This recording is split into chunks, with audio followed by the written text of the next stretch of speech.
Purdah is a kind of safety. The body finds a place to hide. The cloth fans out against the skin, much like the earth that falls on coffins after they put the dead men in.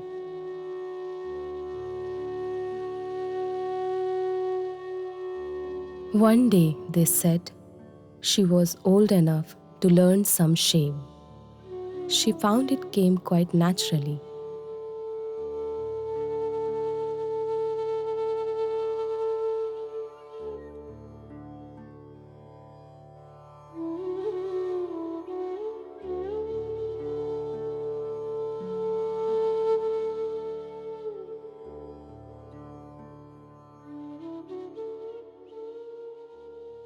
The South Asian community is patriarchal, it's male dominated. अरे बेटा, बस इतना समझ लो कि घर में जवान बेटी सीने पर पत्थर की सिल की तरह होती है।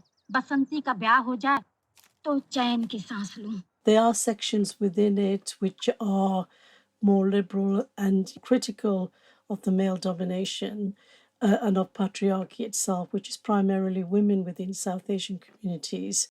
To many families, izzat or honour means protecting their reputation. Women are seen like to be this delicate cloth, and once that cloth is muddied, that kind of taints them. It's a strict code that they all abide by, people will abide by, about conforming to sense of what your identity should be. There are no human rights in that fact. So it's it's an extreme form of control and abuse and violence as well.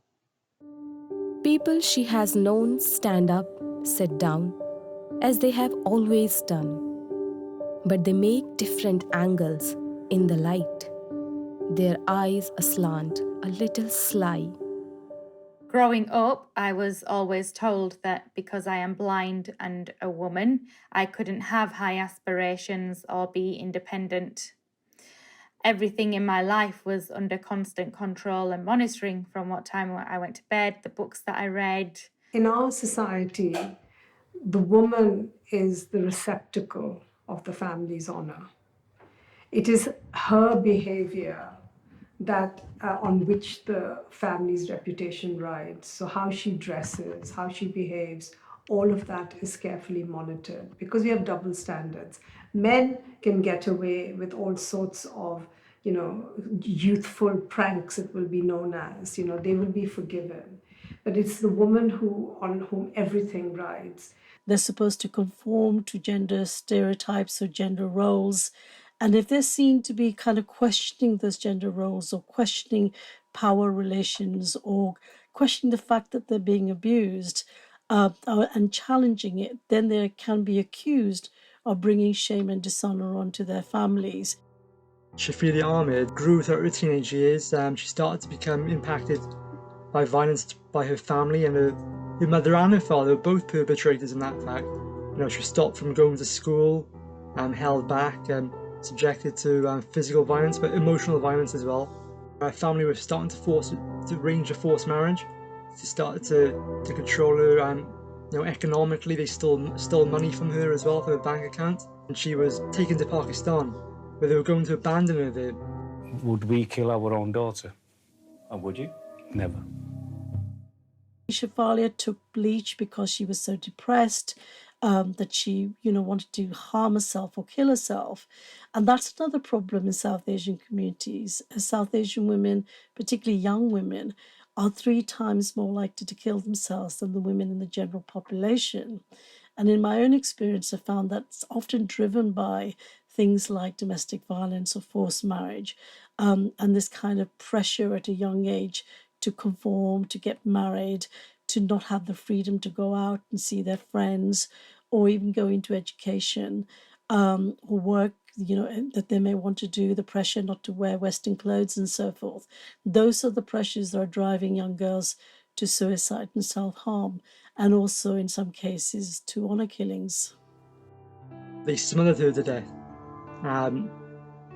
Both her mother and her father were perpetrators, and it shows you that, it's not just men who perpetrate these crimes, that women are involved as well. And that's, it's an important thing to take away from her story in particular. They dismembered her body and put her to the side in the river, so they extinguished her existence because they believed it to be their right, because they think she had tarnished their honour, and that's what honour violence is about as well. She half remembers things from someone else's life, perhaps from yours or mine, carefully carrying what we do not own between the thighs, a sense of sin. In her context, that she was called a whore. She was told she was too westernised. At home, she was made to wear, Asian clothes, traditional Asian clothing. It's about, denying women their self-expression and their self-identity. That autonomy of who you want to be. And that's what families do, and that's what happened to Shafilea. And when she was with her friends, her family said they were too much of a bad influence on her. They are often worried that westernization is a big problem. Sometimes they take girls overseas and leave them there because they think they can control them better. वो लोग पश्चिमी हैं और हम हिंदुस्तानी। हमारी संस्कृति में लड़के लड़कियां शादी से पहले ऐसे संबंध नहीं मानते। And of course, the way to control their sexuality is to marry them at a very young age. So that way that their sexual behavior is controlled.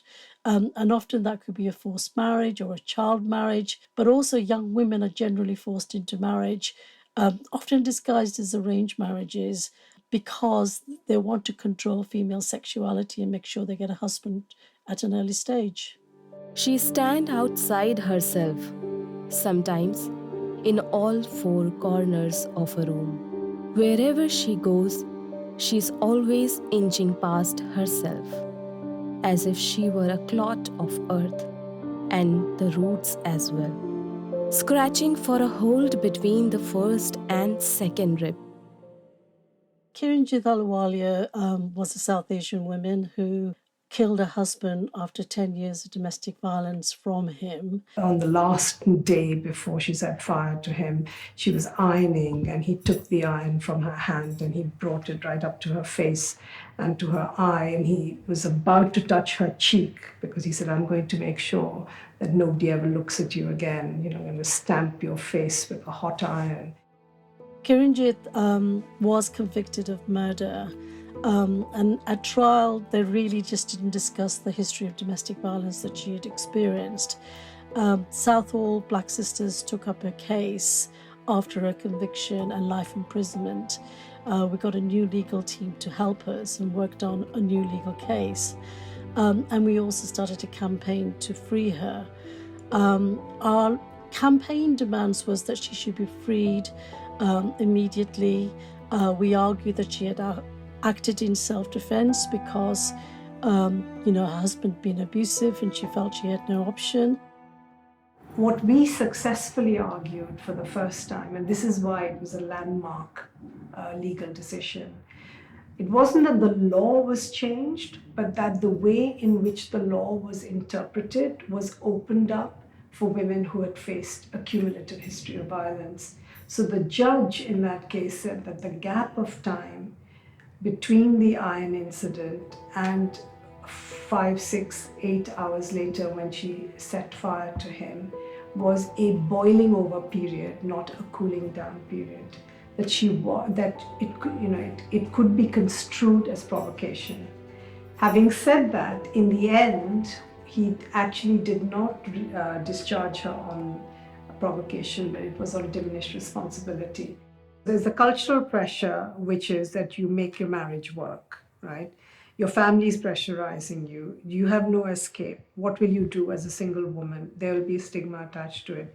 You have children. How will you look after your children? Who will support you in the process of bringing up your children? In her case, she was working, and the job was part of her independence because it gave her some level of economic independence. She didn't know that she could find a refuge, that there are such things as refuges. She didn't know that she could have access to benefits, and therefore she didn't need to work if necessary. If you leave a South Asian family, you perhaps like leaving the community, and if you're if you're abandoned, if you like, and it's hard to go back to that sometimes because you're because you're rejected by your family and a whole community as well. So you're very much isolated, culturally, in terms of what people understand, but also sometimes we've seen in many cases people have tried to flee. First of all, there's the issue of familiarity with the society. If you don't know, you come from South Asia where the police are really brutal, you would never think of going to the police, right?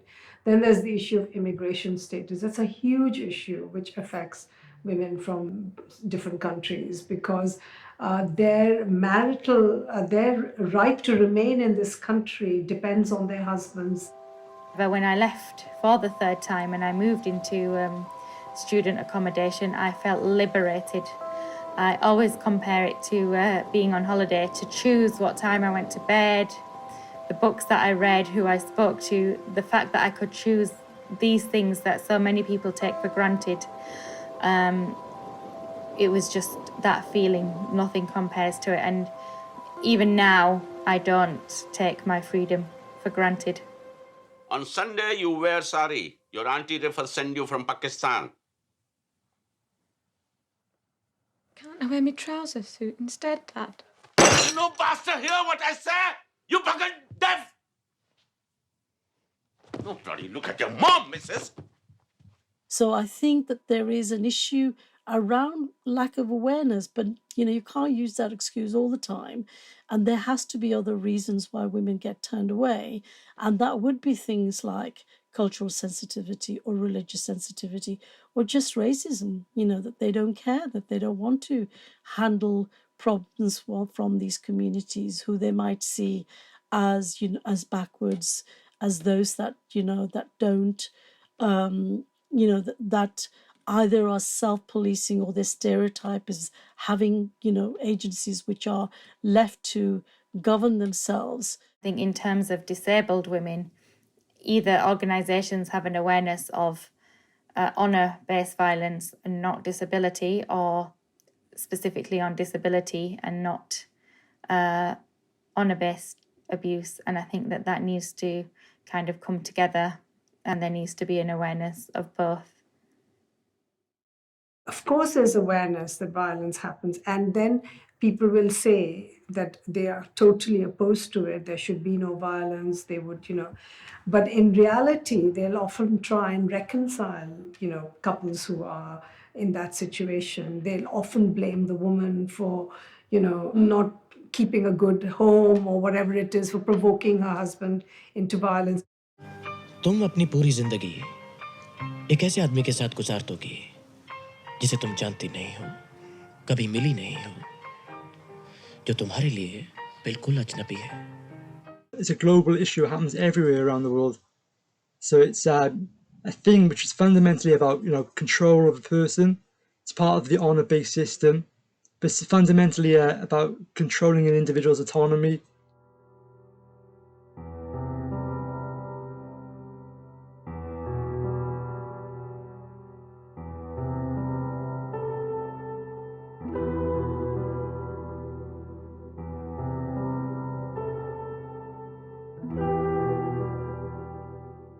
I would like to hope that the cycle of abuse in the South Asian community will be broken. Education is fundamentally about creating awareness which will empower others to have the tools to be able to, and the knowledge to be able to understand what these violations are about, but also have the tools to be able to tackle them and to understand how to safeguard and protect those at risk. So we can certainly improve things. I think the cycle of abuse can be broken, can be reduced. But I think the actual change will come when we have absolutely no patriarchal system in operation. Communities may say that we brought shame, but I always say their shame is our honour, and that's what we hold on to every single day. Passing constantly out of her own hands into the corner of someone else's eyes, while the doors keep opening inward and again inward.